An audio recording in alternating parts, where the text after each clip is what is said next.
Ladies and gentlemen, welcome to the Hyperconscious Podcast. Alan, what is hyperconscious? Once you understand why something is the way that it is, now you have the power to change it. Great conversations with great people and great questions are the keys to the kingdom of unlocking your consciousness. Every single action that you do starts as a thought. When you control the way you think, you will control the way you act, and you will control the way you live. That is hyperconscious. Ladies and gentlemen, the Hyperconscious Podcast is proudly sponsored by our friend and mentor, David Meltzer of the Playbook Podcast. He was kind enough to join us on episode 144 and 135. Folks, it has become Kevin and I's mission in life to help you realize that the life of your dreams is right on the other side of you becoming the greatest version of yourself. Let us help you do that. I rarely do these things twice in such a short amount of time, but you guys impress me. I believe in people that provide value and of our service. You two guys are on your way to huge fulfillment, purpose, and profitability, and I look forward to helping you both. We appreciate that more than you know.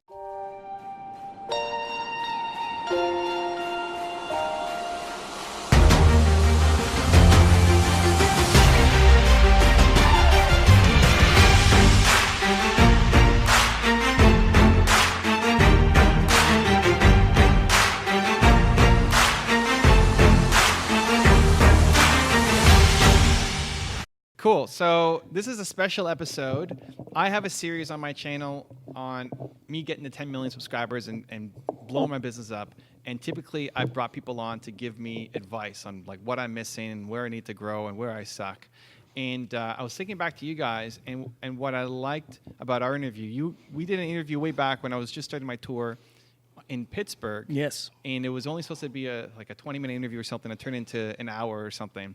And I really liked how you focus on taking off the shine.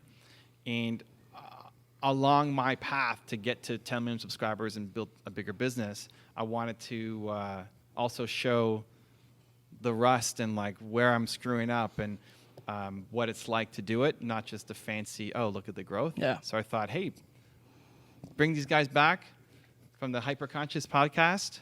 I get it right? Yeah. Right? And you can help my audience, help your audience as well, take off the shine on my growth. And these guys drove up from Massachusetts to Toronto, Canada to be here. Yes. So welcome and take it away, man. We appreciate you for having us, number one. Number two, we were doing research today. We were doing a bunch of research so we could ask the best questions possible. So before we get started, just for our listeners as well as your viewers, what to you does it mean to actually remove the shine from something? What is the shine about Evan Carmichael? I think it's just what people see. I think it's the fancy, it's the effects, even here, we're sitting here in my studio, we've got 3 lights on us and 4 cameras and 3 microphones, and people often only see the fancy finished product, but I'm okay just starting from a cell phone, right? And just showing the stuff that isn't so fancy because that makes it seem real for people and that I'm not so far away from what you guys can do too, or like for the listeners, what they can do too. And so asking those questions, I don't remember all the questions you guys asked me the first time, but I remember loving the vibe and the style. So I thought, okay, round 2, let's go, see what they got. Well, here we are.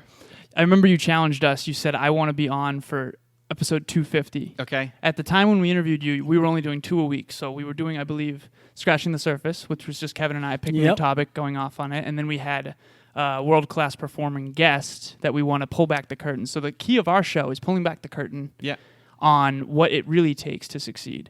So I prepared some questions for you, and I'm going to read them right off here. So he's going first. He's just diving in. I like it. Right. Personally, I've started to adopt the phrase, no one will out-fail me. Everyone knows that failure is quote-unquote a necessary part of the process, but it's much easier to say it than to go through it and grow through it. In an effort to remove the shine, what is one major personal failure that you've endured that no one knows about? And what about you is different or better because of it? That no one knows about. Wow. I don't know about that. That's interesting. I don't know, dude. There's a lot of failures that have happened along the way. A personal failure that nobody knows about. It's probably not that big of one because I'm happy to talk about the things that I struggle with. What an opening question. nobody knows about Danny. I guess Danny wouldn't know. I can't use my guy. So then he wouldn't know.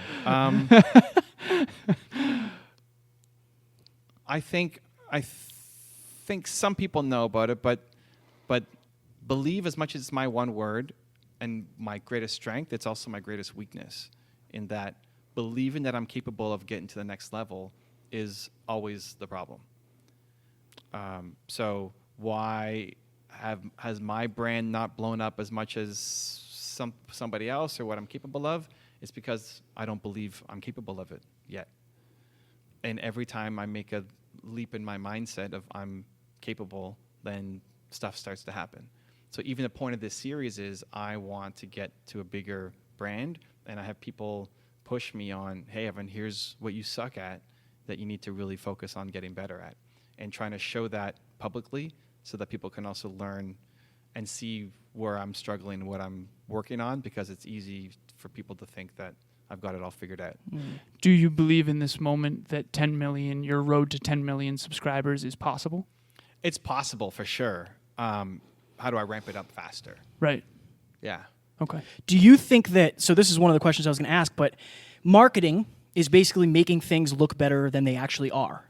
And I think you're unbelievably honest, and you always give the truth. Do you think that being that way versus people who only show the shine all the time, they're only showing the positive side, do you think it takes longer to get to your goals that way versus somebody who just kind of is winning because they're lying about what it takes? I don't know that I would define marketing that way, that it's making things look better than they actually are. And I also don't think that it has to be, you have to lie to get to success. I think honestly, for a lot of people, just telling your story and being authentic is the path for people to connect to you. I think there is a model where you can say, hey, look at me on my fancy jet that's rented, or you just go in and take a picture of, and that'll attract some people. But I think there's a lot of people who also would be attracted to you for the things that you're most afraid of.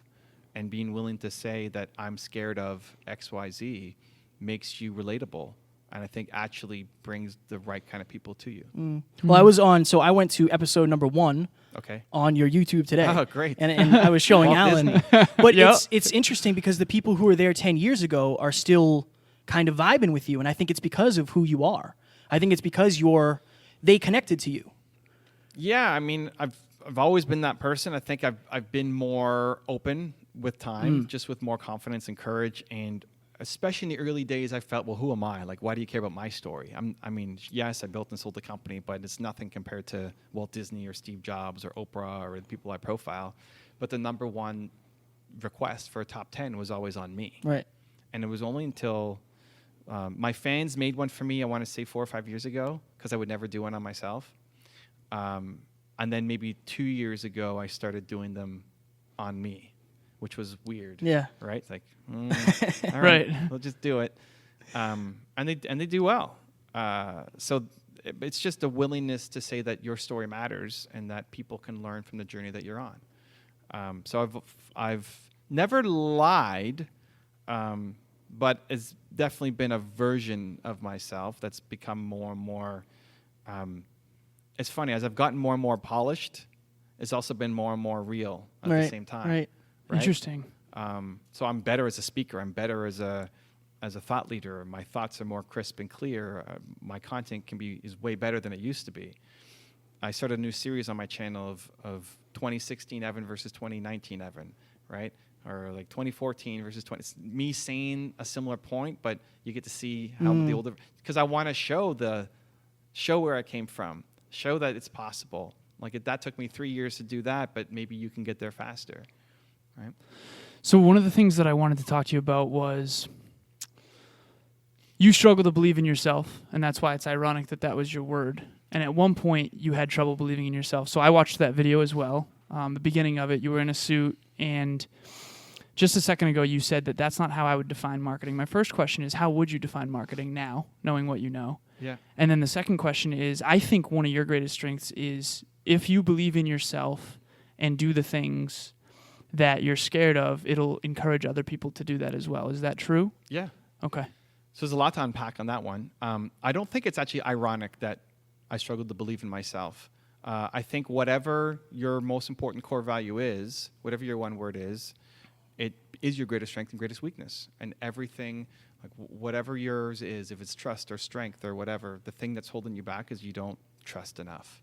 It's always going to be the gateway to your next level.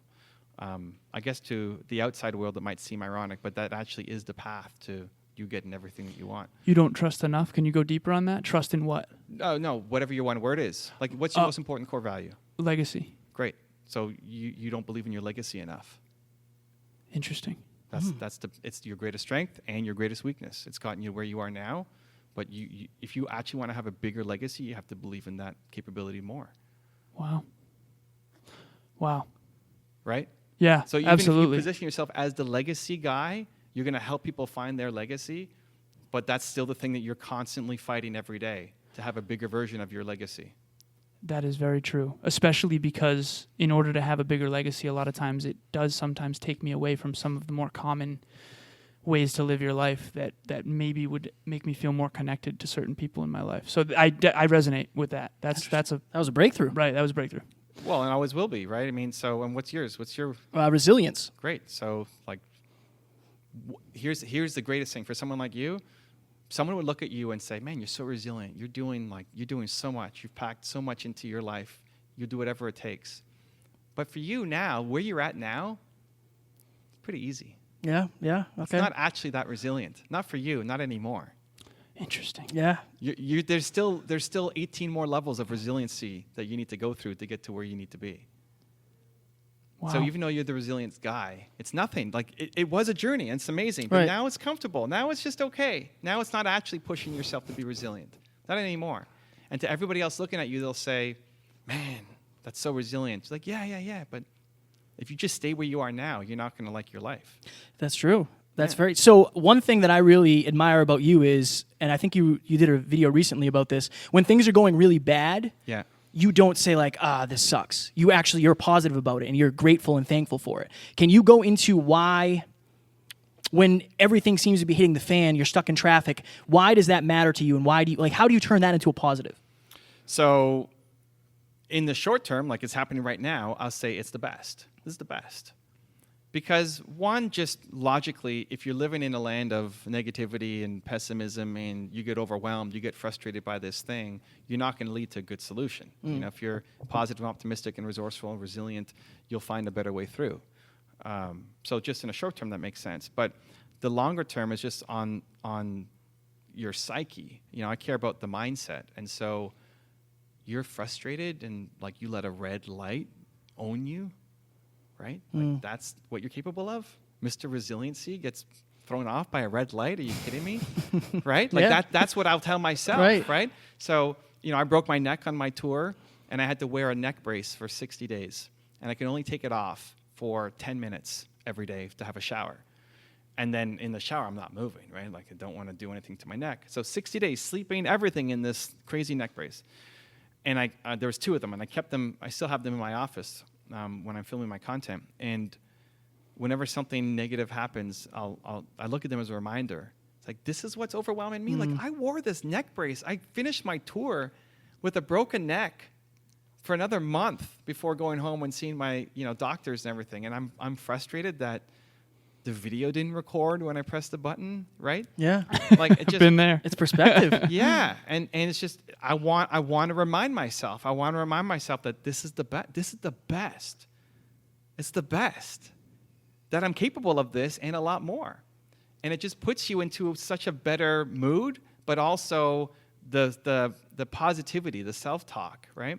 So I've also asked the people in my life to remind me of this. So my wife, my son, when I was on the tour, we're driving through Texas, and there's this giant cow field in northern Texas, and I'd never seen so many cows in my life.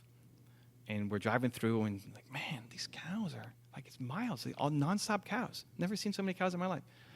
And then 30 seconds later, the smell hits you of just miles of cows, right? And it's coming in. It's like, oh man, what is that smell? That is nasty.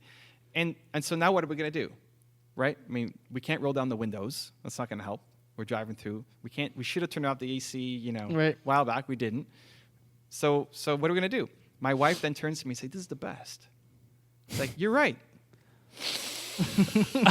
Right? Like, breathe it in. Like, this cow smell is not going to own me. Right. I'm stronger than this. And so I'll complain for, 8.5 seconds, and then just it flips in my head that this is the best. And it, again, helps you in that short-term situation to have more confidence and power and positivity and actually solve the problem instead of complaining about it.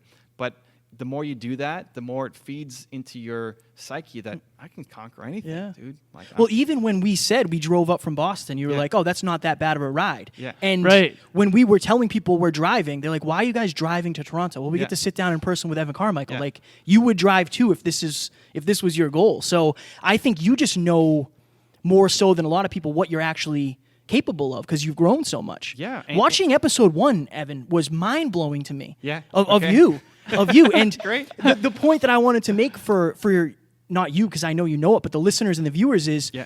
if they were to start today, their current version is going to be your episode 1. So what can really push them through the looking at that and saying like, oh, this isn't very good, to saying like, this is episode 1 of 10,000? Like, what is the mindset that they can use to kind of push through that initial quote unquote failure? Whenever you start something new, expect to suck. That's it. Expect to suck. Yeah. Accept episode 1 of anything to suck. Expect your first time into the gym to suck. You're going to lift 8 pounds and put it down. Yeah. You're going to run for 5 minutes and then be gassed, right? You're going to suck. Expect to suck. The problem is people expect to be great out of the gate. I think if you're great from day 1, you should have started 5 years ago. Right. You overcooked the Like, turkey. you suck. Right. You should have done it way longer ago, right? So if you don't suck at the beginning, that's actually a problem. You're supposed to suck at the beginning. So I want to suck at the beginning, and I want to keep. A lot of people delete their first videos because it's not polished, and like, oh my god, I'm so. You should be embarrassed by your first thing, Yeah. and at the same time, feel amazing, Right. That you did it. Like, yeah, and you posted it, right. right? There's a guy who emailed me right now just before coming on here, and I was on his podcast. It was the first episode on his podcast, and since then he's gone on and done 25 more episodes. Now he's ready to launch a show. He wanted to have 25 in the can, and he's interviewed some big guys. And he said, "Hey, Evan, thank you for being my first guest. I'm looking back and realized, man, I grew so much over the past 25. I'm kind of embarrassed by the one that we did together and the questions I asked. Can we do it again?" Like, are you kidding me? No. Be embarrassed. That's the best. What are you talking about? Right. Right? Yeah. I love Like, it. congrats that you grew so much in 25 episodes. I'll come back for episode 250. We'll Right. do it again. We're not redoing episode 1, right? Yeah. Like, you got to own how much you suck and be proud that you're putting it out.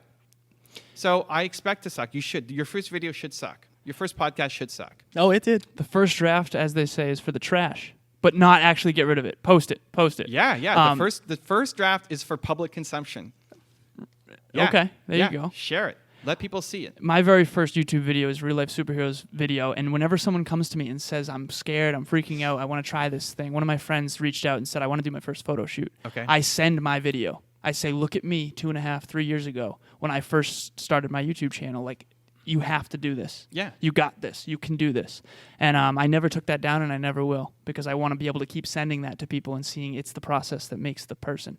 One of the things that I wanted to ask you, I'm going to go to the flashcards here. So this is a question. This is what I told him was my favorite question. Oh, here we go. Okay, to date. I don't know what it is, so I'm interested. He told you, dude. He No, already told well, you. he told me Here's why- what it was. The last time we got to interview you, I remember how blown away I was by your ability to rapidly and effectively articulate success principles in a way that I had never heard them before. Okay. I review every episode in an effort to improve, and each time I learn and improve. But this time was a little different. You said something that I have since quoted over a dozen times. You said, and this was kind of in passing, by the way, which is the Okay. interesting part. Okay. You said, if you haven't suffered, you're just not capable of great things. Okay. You're just not motivated enough. Okay, here's my question. In an effort to remove the shine, why do you believe so many people deny and never truly embrace the fundamental truth? And what can we each do to actually leverage the very real and inevitable darkness? So you said if you haven't suffered, you're not capable of great things. Why don't more people embrace that? They just don't know. how many people are walking around saying, "What's my purpose? What's my passion? What am I supposed to do?" That's most of the world, definitely most of America. But your purpose comes from your pain. Right. Whatever you suffered with the most is what you want to help other people overcome. And that's become very obvious to us because we interview people. Right. Yeah. And when someone has clarity on their mission, it's very clearly at one point their biggest insecurity, their biggest pain. For you, it was not believing in yourself. Is that true? Yeah, and then specifically for entrepreneurship, like I struggled so much as an entrepreneur. Right. I could believe in anybody, and I love it, but especially entrepreneurs. Right. Because I struggled so much, I want people not to struggle as much as I did. Same with you and your purpose. Yeah. You want to be the person, you I needed. Yeah. Okay. Yeah, that'll never get old. No, it doesn't. Because as I evolve, then I know how to help you better. Sure, but that helping those people, helping the person who you used to be, people who are like that, there's lots of people who are like who you used to be. Helping those people will fill you up for life. Right. And you're never done growing. You're climbing this Right. staircase, right? You never want the staircase to end. You never want to reach the island. You want to swim forever. Right. You're climbing the staircase forever, right? Right. But every time you take a step, you reach down and you help people climb up another step. But And if that helps fill him up of and course, become more. for life. Right. That'll never get old. What's a question we can ask our listeners to ask themselves that will get them to realize their mission, purpose, passion, the clarity that we all have, that we want? I think happiness, joy, and fulfillment is a byproduct of something bigger. And I think that if more people had that true north, that thing, that mission, I think that they would get most of the things that they want as a byproduct. How do we ask them to reflect and introspect on, like, that's going to get clarity around what their deepest pain was? So there's a bunch of things every time on your questions. I would split up happiness, purpose, and passion. So happiness comes from service, right? So humans are built to serve. You just are. If you're not happy, it's because you're not serving. And either you want to serve the world, like us, we want to serve the world. We want as many people as possible to hear this message. Yep. Some people, like my wife, would rather serve the 25 closest people to her. She doesn't have this giant mission. Not everybody needs one, but you need to serve. So you're either built to serve the world or the 20, 25 closest people to you. So if Amen. you're not happy, it's because you're not serving. Purpose comes from your pain. So you just figure out what's the most painful moment in my life, the thing that I never want to go back to, the thing that I'm hiding, that I would never wish upon my biggest enemy. And not a physical pain, emotional pain. Right. When did you feel cheated or insecure or vulnerable or scared? Like what happened to you that caused massive emotional pain? Right. And sometimes it's hard for an optimistic, positive person. That can be hard going back and remembering the pain. The point isn't to live in the pain. The point is to then use that pain to Perspective. serve, right? Right. To help you create the happiness you're after. And that will never get old. Again, that's for life. Your passion is in how you go about doing it. So I have a process, who, why, how. Who is your one word, most important core value, right? So legacy, resiliency, that's always going to be the filter through which you see the world, right? You're not going to handle excuses, right? Somebody says like, dude, what are you doing, Right. Then your purpose comes from your pain. Working with him, No, but like, earlier today. When but are you even going to just prep knowing for Evan that, here? and you want to build something that's going to have a legacy. Right. It's got like this podcast has to live. It's not just something that's going to die in a week. I just had a moment. That's why when we woke up this morning, you were focused on this interview. I was focused on setting up the next 3 weeks. That's what I said. I said I'm doing my Evan research right now, and he was taking care of like emails for months in Future advance. speeches, future events. This has to last, right? That is Yeah. so fire. Wow.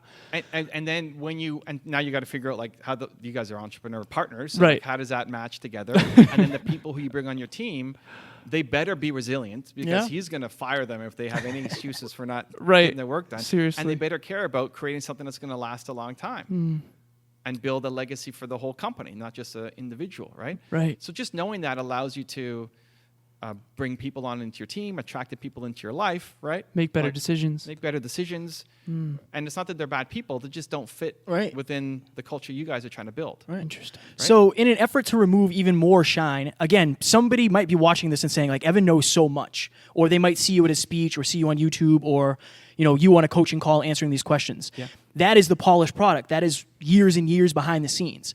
On a daily basis or on a weekly basis, like, what are the main things behind the scenes that you are doing that nobody ever sees? They only see the result of. I would say one, the amount of work that goes into making every video, the amount of research that goes into making every video, the love and care that goes into all of that. I'm a byproduct of everything that I've consumed and experienced, and that's been a lot. I've probably watched more videos than maybe anybody of successful people, Right. just in the nature of the work that I do. And then if I had a surprising, I would probably pick just the amount of care, effort, and love that goes into my team. It's actually a new series that we're trying to create of me documenting what I'm doing to help the people who are around me, right? When I'm with somebody, I see us as along parallel paths. So, like you guys, when we had our call, when I was arriving in Pittsburgh, that was supposed to end and kept going, and then I gave you that advice at the end. Why? Because it matters to me. Like, your success matters to me.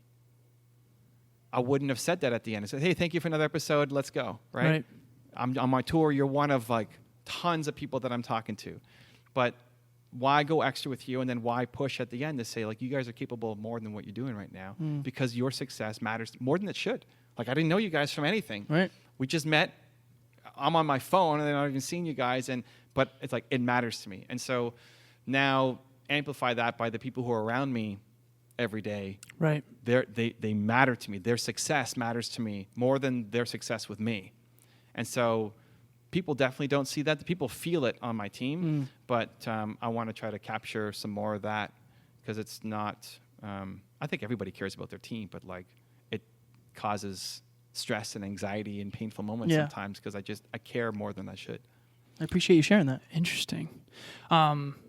I just want to say thank you again for challenging us, because at the end of the day, some of the people that challenge us the most are the people who do care the most, because if they didn't care, they wouldn't tell us to step up. Like, if you didn't believe in us, you wouldn't have told us to do more. Yeah. If you didn't believe in what we were doing, that's just huge. So really appreciate that. So this is a perfect segue into this question.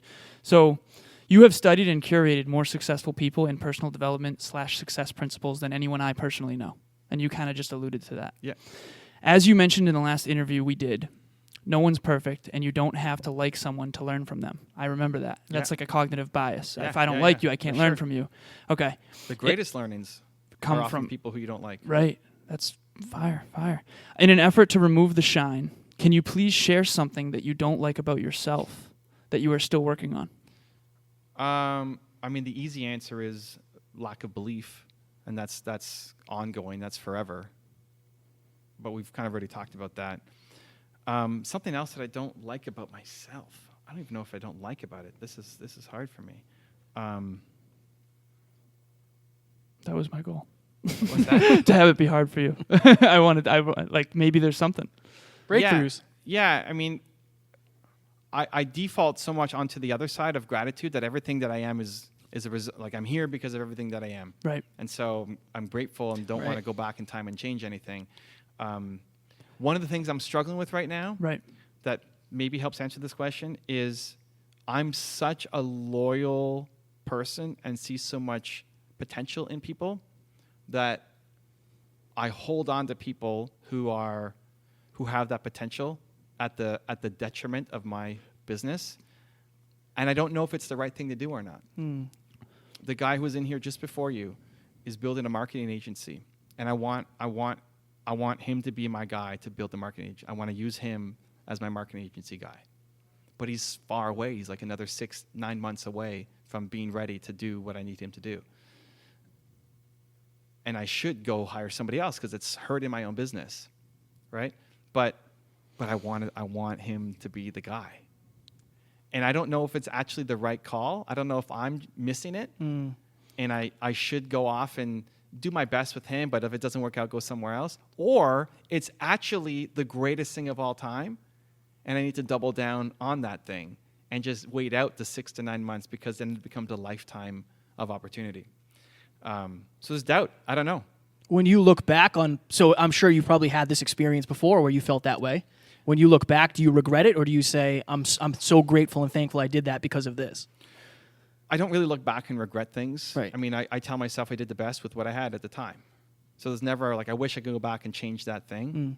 I did the best with what I had at the time. But how do I you made be mistakes. discerning about your future decision-making paradigm? Like, so because you learn from the past, Of right? course. So you don't regret the past, but Yeah. you do learn from it. Of course. So have there been times when you made, you mentioned I don't know what the right decision is. I have doubt. Yeah. We all live there. Oh Yeah, yeah, Right. Yeah. And who knows until the future. And then we go, oh, okay. I didn't see that at the time. Yeah. I've always lent in on the loyalty part. I've always bet on the person. Okay. And it's helped me win. Right. It's like why I'm here. I have 24 people on my team. Like it's helped me have success. But as I was talking to the guy, so I talked to him today, but we had a conversation 2 days ago or something, and I realized if he wasn't here, I would have solved this problem already. If I didn't know him, this problem would be solved because that's what I do. I have this problem, it's going to be attacked. So why am I staying and waiting and all that? Because I love him so much. Right. And I really want this whole thing to work out together. And I want to be a part of his, even if he never works with me, just to know that I helped him get there. It's just feels like so much more of a win than whatever economic benefit I can get in the next 6 to 9 months. So I've always lent in on that. But I realized when talking to him that I just care about him too much. And maybe I shouldn't. Like maybe I would be. It's easy to say, of course, it's the right thing to do. Right. That's how you've always done it. You've had success. But maybe I should look at other options. So there's that doubt, and I'm still trying to figure out what to do with it. I appreciate that. Yeah. I really appreciate that. So you're working to solve the world's biggest problem, Yeah. which to you is untapped human potential. Yeah. Do you think that a lot of the untapped potential is really misguided potential? Like Alan and I use fitness as an analogy. Okay. I know a lot of people that are capable of getting in very good shape, but they've been misguided for so long that they think it's this or that or this, when it's really certain fundamentals. Okay. So do you think that that's what it actually is? It's more misguided.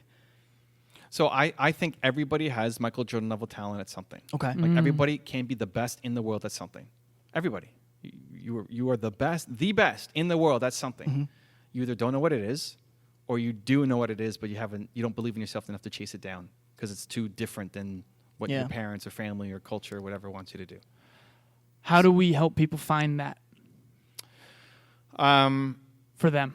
The starting point is belief that it is possible. Like belief that you have Michael Jordan level talent at something. Because Right. most people say, yeah, I'm pretty good at this. But no, Right. like you're the best in the world at something. Like you're all time at something. Well, you could be if you have the confidence. Yeah, but that's in you. Like right, that's it's in you. Like, you are Exactly. all time Right. at something. You've already got it. I mean, you got to work on the skill to improve, but that's already in you. Are there tactical ways that you've used to figure that out within yourself? Like, Well, what do the you first- think the you're first is world the class belief, at? right? The first is the belief that Right. you are great at something. And so that starts with thinking about what's perpetuating the misguidedness or the negativity or the thing that makes you feel small and trying to limit exposure to it. Right. Maybe that's your mom, maybe that's your best friend, maybe that's your professor or whatever. Just stop spending as much time around that. Or you watch Big Brother because watching a train wreck of somebody else's life makes you feel better about Right. your own, right? Like, stop that. And then just think about what gives you energy, like what makes you come alive. And that's an individual question. For you guys, you're going to get in the car and drive from Massachusetts to Toronto, Canada to do an interview and then go home. That's nuts for some people, but like it brings you energy. Yeah. Yeah. And then also to the resilience and legacy part, it's like we did that, right? Yeah. Right. It's like we did that. Yeah. Right? Yeah. And when in 5 years you're flying on jets to do interviews, like remember when we went to Toronto? Yeah. And we drove across the border Right. and right? Like Yeah. that's And lost the internet in the middle of a mastermind call for Yeah. a speech Like, that's coming up. Yeah. that's it. That's the best. That's the best.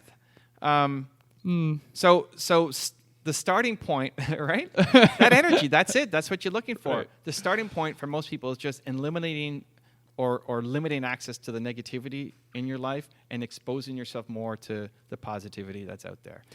And like I try to do that through my videos, right? There's somebody, whoever you look up to, chances are I've done a video on them. You can go learn from them. It's going to be positive. It's never the top 10 stupidest things Right. this Right. person has said, right? You can learn from them. And hopefully that starts a trail of, okay, well, I learned from that person. Oh, here's another one, and here's another one. And you start to see, like, the more you're watching Elon Musk and Oprah and these people, like it starts to seep in. Or listen to podcasts, Right. right?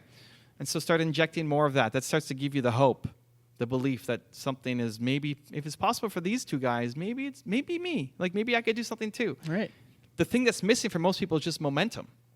You're just not doing anything. How do you get the ball rolling when it comes? We did an episode recently on momentum. Yep. How do you get momentum rolling in your life or maybe your passion or your purpose? How do you get it going? As soon as you come up with an idea, you do something about it. Not planning. Planning doesn't count because you're going to wake up tomorrow a different person, right?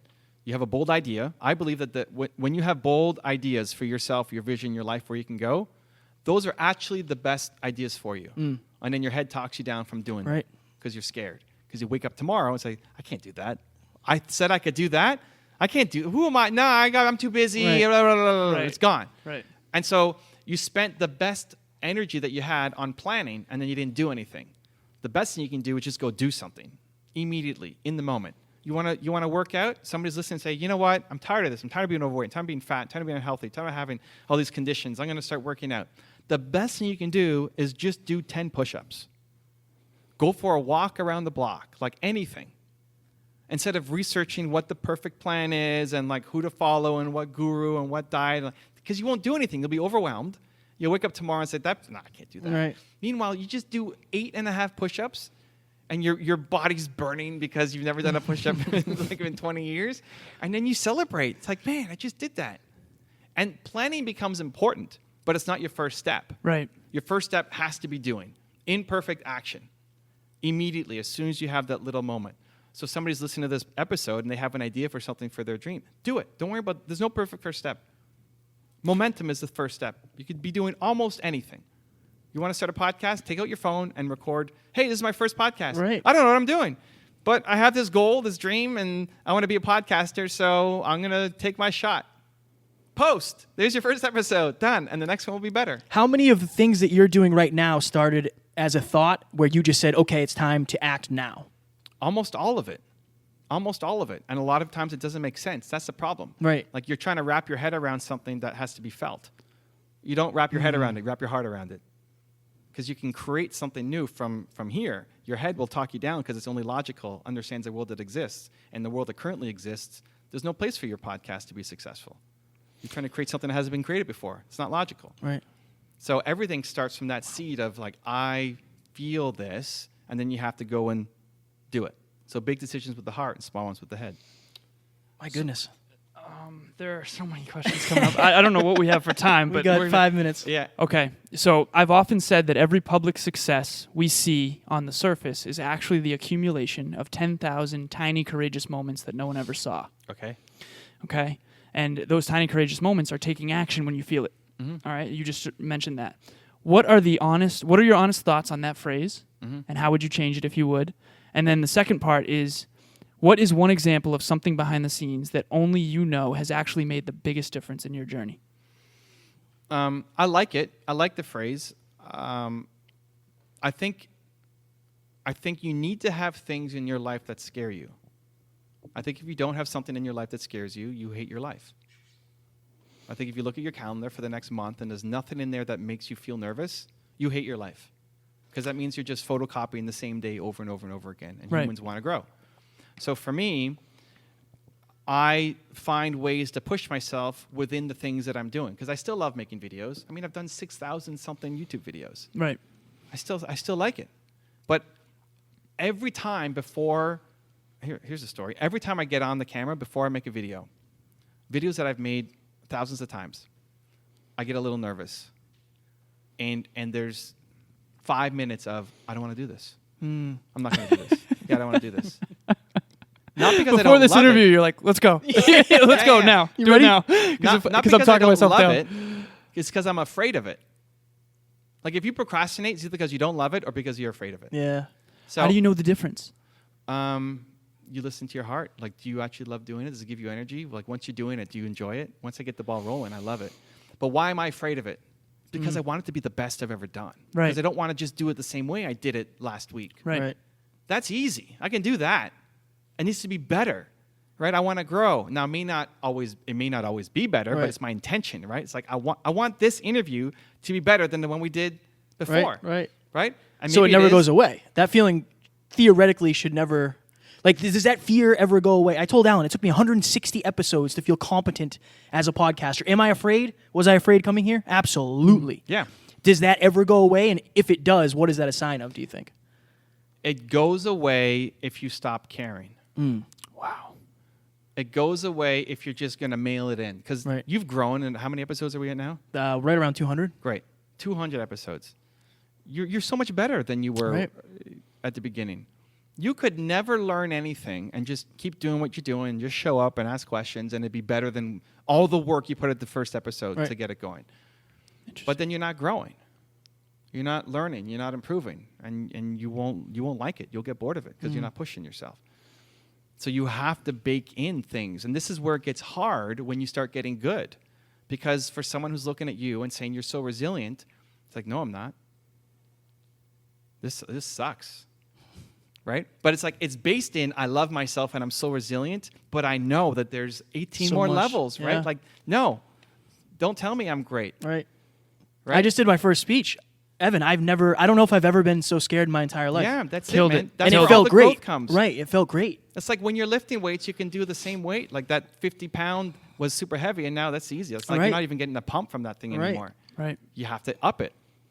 That's the best analogy, I think, Right, for Alan's life. all about it. I love that. Do we? I think we're coming up against it here. I think One more. One more. question. Alan What do Hammer. you got? question? Who's Okay. got all these cards Here we go. Official. So, in the speech Kevin and I gave Yeah. last week, very appropriate. since very you just talked appropriate. about Strong that. work. Right. I presented a quote that's guided me through my darkest times. You cannot see the stars during the day. They are always there, but sometimes it takes the darkness to see clearly that which we simply couldn't within the light. Okay. I believe we all have a dark side or a dark quote-unquote place that almost overtook us at one point. We alluded to that earlier. For me, it was alcohol.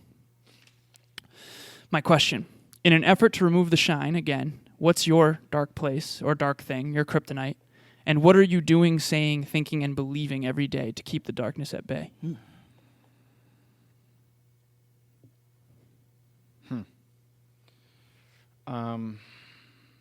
I just keep coming back to a lack of belief, man. That plus just exactly what we talked about in the last question about pushing myself. Everybody looks at what I'm doing and saying, man, you're so successful and you're growing, and like, I wish I could have 10,000 subscribers on my YouTube channel, and you're here and you're having such an impact. And it's all praise and love, and I'm so grateful for it. But I want to be told that I suck, which is the part of this series, but also to myself.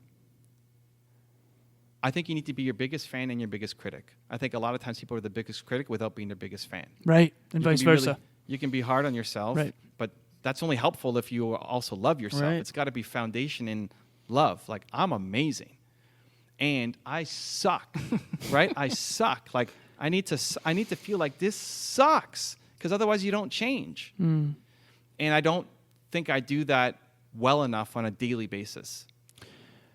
I say that every rep is a report card. Some people only look at the Fs, and some people only look at the As. You have to Okay. look at both. I think people who tend to believe in themselves need to look at the Fs more yeah. than the As. And people who struggle with self-belief need to look at the A's more than the F's. That's just my personal belief. But Yeah, and and even within that, I don't think there's people who are only one. I think everybody's both. Right. At different times. yeah, Yeah, for sure. Yeah. Right? So Alex, with alcohol, I'm on the low end of belief. Sorry, go ahead. Alex, who helps me run this school, Right. when he comes in, he says, I had the greatest class of all time. Right? Like, man, it was the greatest to teach salsa classes here. I had the greatest class of all time. I'll say, dude, that sucked. Like, there's 18 things that you can do better. Like, Right. this was wrong, and this was wrong, and this was wrong, and let's go. Right. But if he comes in and said, man, I had such a bad class, I suck. Like, dude, what are you talking about? You rock. You're the best. Right. man. Right. Like, look at all these people that you've helped. Right? The natural tendency is the opposite. Yeah, that's why you perpetuate. People would rather sit with people who also complain about their Right. life, because Right. it doesn't make you change. How do you find somebody who says that, Evan? Like, you did strong work on this, but you sucked at this part. Man, you find somebody who can push you out of love, like, you hang on to that person. Fire. Right. Yeah. Fire. Yeah.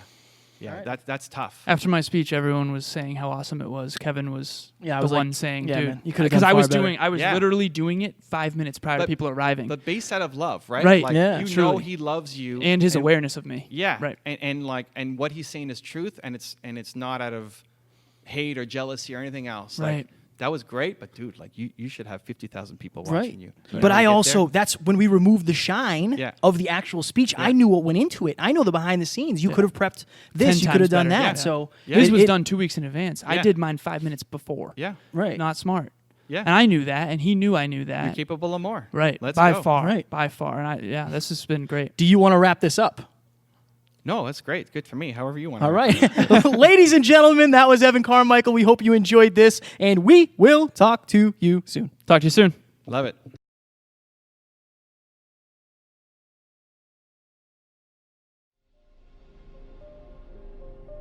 Ladies and gentlemen, thank you so very much for listening to another episode of the Hyper Conscious Podcast. Going hyper-conscious will absolutely change your life, because if you understand why something is the way it is, now you have the power to change it. If you going hyper-conscious with us has changed your life in any way, please share this episode with one of your friends, because the more people that go hyper-conscious, the better this world's going to be for everybody. And if you would kindly leave us a 5-star review on iTunes, that would help us make more people hyper conscious, and we would be greatly appreciative. Thank you. Bye.